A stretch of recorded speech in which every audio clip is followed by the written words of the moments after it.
Alright, so this is kind of continue on. A couple things I've learned so far doing cutting hay and baling for my first time. With this baler, depending on how wet and how tight my windrows, I had a hay pasture that I cut. Some of the windrows were real thick, really green grass. It was still pretty young. I hadn't had to let it dry as long. And then I had other stuff that sat on the pasture for almost a week.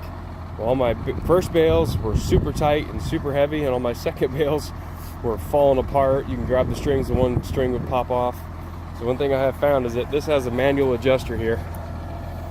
So you've got a bar, you got these two different handles here that have the bar on the top. Now the bar on the top is what pushes on this ramp here.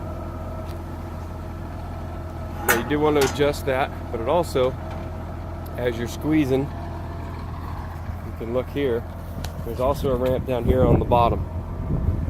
So as you're tightening this tension with this spring, it's pulling this top one down and lifting this one up to really keep those bales nice and tight.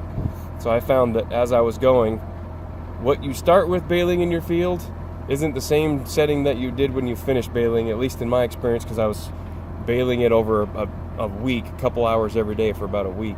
So I would bale 1 or 2 bales and then get out and check it.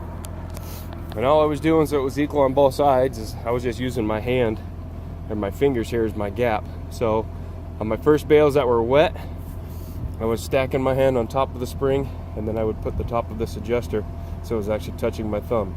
By the time the grass had dried for the week and things were getting a little different, I was actually down to where I was just using the edges of my fingers here, so I had to adjust it down even tighter to keep my bales tight. So just a couple little pointers, a couple things I've learned.